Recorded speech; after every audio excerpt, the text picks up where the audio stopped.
यहाँ से जो साजो सामान है वो कब्ज़े में ले लिया गया है और जो रिकॉर्ड था वो यहाँ से उठा लिया गया है पीटीआई के सेंट्रल सेक्रेटेरिएट से। जो रिकॉर्ड वो लेके गए हैं साथ, इलेक्शन कमीशन में आप जमा करा चुके हैं पहले?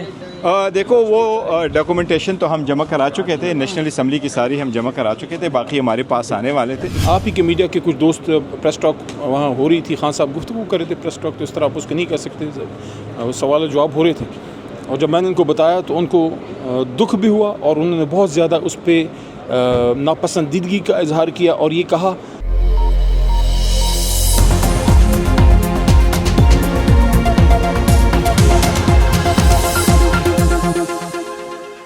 बिस्मिल्लाहिर्रहमानिर्रहीम, अस्सलाम वालेकुम। पाकिस्तान और दुनिया भर में देखने और सुनने वालों को अब्दुल कादिर का सलाम। इस वक्त मैं पाकिस्तान तहरीक इंसाफ के मरकज़ी सेक्रेटेरिएट के बाहर मौजूद हूँ। सिर्फ मैं ही नहीं बल्कि पाकिस्तान का तमाम मीडिया और इंटरनेशनल मीडिया भी पहुँच चुका है, क्योंकि हंगामी किसी सूरत हाल अचानक पैदा हुई और बताया गया कि कुछ गिरफ्तारियाँ हुई, रास्तों को बिल्कुल बंद कर दिया गया, रोक दिया गया, एक्सेस जो है वो थोड़ी देर के लिए रोकी गई अभी भी। बल्कि अगर आप सामने देखें तो वहाँ पर पुलिस वैन जो है उसने रोड को बंद किया है, यानी ट्रैफिक यहाँ पर नहीं आ सकती। और पूरे दफ्तर की जो है वो तलाशी ली गई, रिकॉर्ड कब्ज़े में लिया गया और सेक्रेटरी इत्तलात रऊफ़ हसन को गिरफ़्तार कर लिया गया, या वो इस वक्त हिरासत में है, ज़ेर हिरासत है।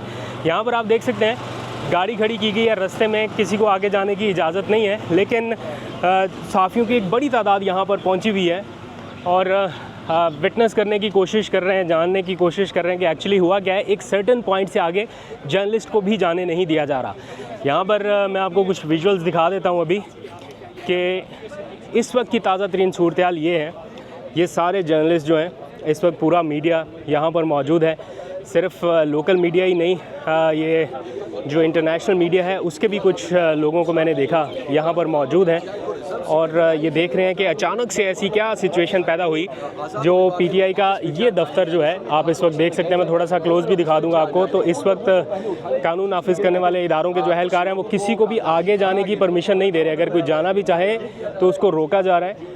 और ये पीटीआई का मरकज़ी दफ्तर है, सेंट्रल सेक्रेटेरिएट, जिस पे पहले भी एक दो बार छापे लग चुके हैं और अभी एक बार फिर वहाँ पर कुछ गाड़ियाँ पहुँची और बताया गया कि पाकिस्तान तहरीक इंसाफ के दफ्तर को एक दफ़ा फिर से कंट्रोल में लिया गया और फिर ये सारी चीज़ें हुई। यहाँ से जो साजो सामान है वो कब्ज़े में ले लिया गया है और जो रिकॉर्ड था वो यहाँ से उठा लिया गया है पीटीआई के सेंट्रल सेक्रेटेरिएट से। इस्लामाबाद पुलिस के एहलकार रिकॉर्ड जो है, रिकॉर्ड वगैरह उठा लिया गया है।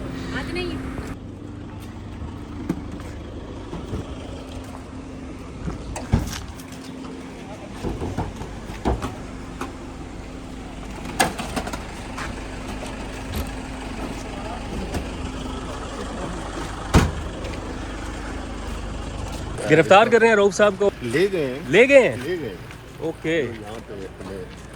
यहाँ पे जो हमारे मौजूद हैं तो सर बाकी स्टाफ को किसी और को गिरफ्तार किया क्या अभी? नहीं, लेकिन उनके फ़ोन वगैरह ले लिए और उनको उधर रखा हुआ है। तो अभी पता ये चला कि बैरिस्टर गौहर जो हैं उनको गिरफ़्तार नहीं किया गया, बल्कि वो अपने घर पहुंच चुके हैं और अपने घर से वो पार्लियामेंट हाउस पहुंच चुके। तो उन्हीं के पीछे मैं आ चुका हूं यहाँ पे पार्लियामेंट हाउस। ज़रा मालूम करते हैं कि क्या वाक़या पेश आया। अंदर पीटीआई का एक हंगामी इजलास भी तलब कर लिया गया है।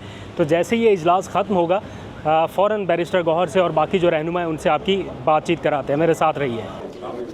इस वक्त आप देख सकते हैं शिबली फराज को, उमर अयूब को। क्या कहेंगे सर ये जो आज वाक़या हुआ है उसके यार हमारा 6:30 बजे जो है तो खैबर पख्तूनख्वा हाउस में हमारी तफसीलन प्रेस कॉन्फ्रेंस है, तो हम तफसील में आपको वहाँ पर बात करेंगे।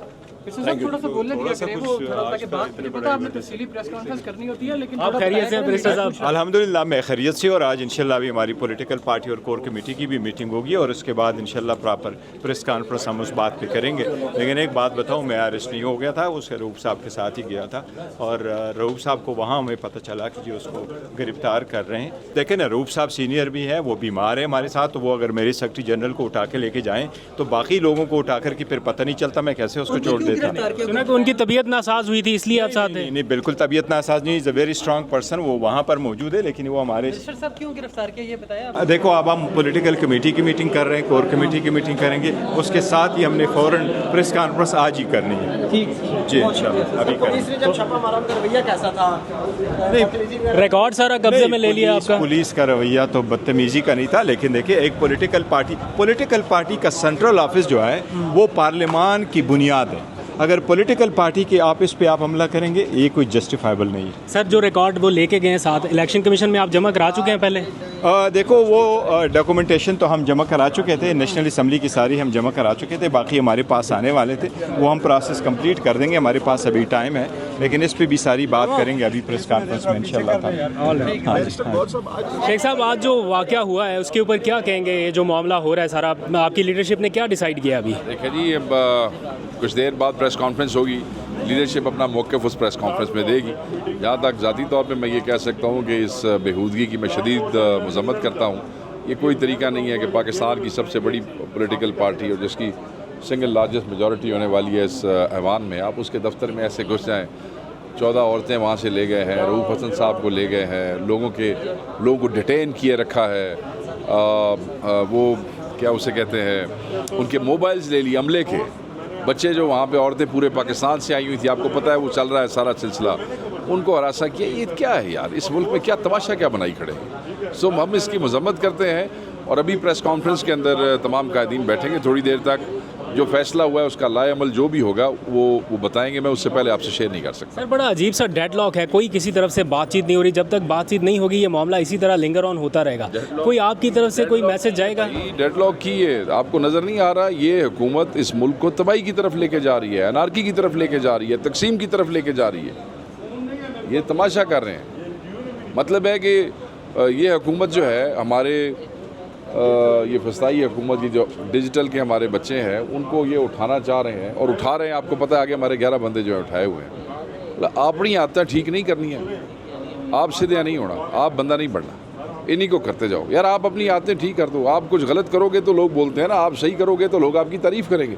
अब बहुत से लोग हैं हमारी पार्टी के, हम पे तनकीद नहीं करते, क्यों? आप लोग गवाह हैं इस बात के, उल्टी सीधी कोई बात कर देते हैं। बट ठीक है, ऑब्वियसली हम ये तो नहीं कहते इनके मुंह बंद कर दो, हम उसको अच्छे तरीके से टैकल करते हैं, कायल करने की कोशिश करते हैं, समझाने की। ये जो जनरेशन है ये मार कोट वाली नहीं जे, ये जनरेशन समझाने वाली जे, कायल करने वाली। लीड बाय एग्जाम्पल, अच्छे काम करें, चीज़ें रिजॉल्व करें तो कोई अच्छी मिसाल बनेगी। लितना नाल तो यार की कहेगा, कितने साल मार लोगे बच्चों को, एक जनरेशन ख़राब करोगे, दुई करोगे, इस तरह काम ठीक नहीं जे, गलत है। तो यहाँ पे पीटीआई की लीडरशिप इस वक्त खैबर पख्तूनख्वा हाउस अच्छा जाने के लिए पहुँच चुकी है। बहुत शुक्रिया। अभी अडियाला से आए हूँ, खान साहब के साथ ही थे और जेल में ही हमें इतला आई कि सेंट्रल ऑफिस पे छापा पड़ा है और गौर साहब को और रऊफ़ साहब को उठा लिया गया है। मैं उठाने का लफ्ज़ ज़्यादा बेहतर है क्योंकि गिरफ़्तारी तो किसी आईनी माहौल में होती है, यहाँ तो पकड़ लो, उठा लो, गायब कर दो, इधर समझ गए ना बात को। बहुत गलत है, मजम्मत करते हैं, शदीद इस पर एहतजाज करते हैं। ज़ाहिर है गौर साहब को कब तक अंदर रख सकते थे, बैरिस्टर आदमी है, पढ़ा लिखा आदमी है, कभी कानून क्या एक पत्ता तक नहीं तोड़ा। ये सारी चीज़ें इस बात की तरफ दलालत करती हैं कि इस मुल्क में इस वक्त ना आइन की हुक्मरानी है, ना कोई डेमोक्रेसी है। इस वक्त एक फस्ताई, एक जबर का माहौल है। एक तरफ हम ये कहते हैं कि मामलात को आप गुफ्तगू से बेहतर कीजिए, मुल्क को इस वक्त एक सियासी इस्तेहकाम की ज़रूरत है।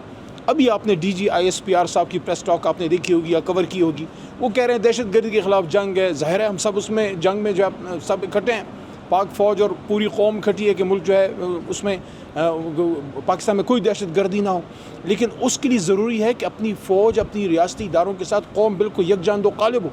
लेकिन ये जो पॉलिसियाँ चल रही हैं, ये जो हो रहा है कि मुल्क की सियासी जमात को दीवार से लगाया जा रहा है, कोई बात अगर उसूल पे करें उसका जवाब जो है वो जबर से दिया जाता है, हमारे सोशल मीडिया वर्कर जो है उनको उठाया जा रहा है।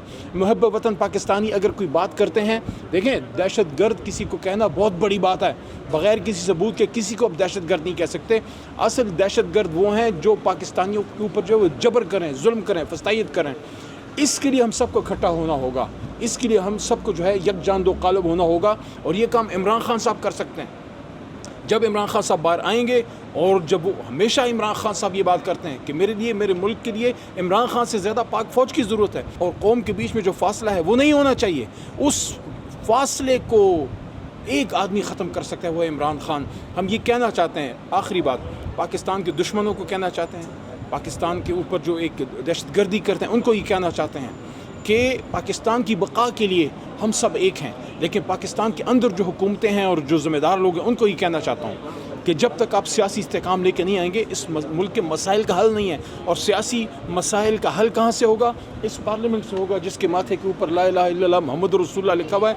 जब इस पार्लियामेंट में हम लोग आएंगे, जब यहाँ सियासी जमातें बैठेंगी, तब पाकिस्तान के मसाइल का हल निकलेगा। जी कादिर भाई, आप बताइए कि खान साहब का क्या इनिशियल रद्द-ए-अमल रहा जब आपने बताया उनको ये सारे मामलात के हवाले से, तो वो क्या कहते हैं? उनको इल्म नहीं था। आप ही के मीडिया के कुछ दोस्त, प्रेस टॉक वहाँ हो रही थी, खान साहब गुफ्तगू कर रहे थे, प्रेस टॉक तो इस तरह आप उसको नहीं कर सकते, सवाल जवाब हो रहे थे।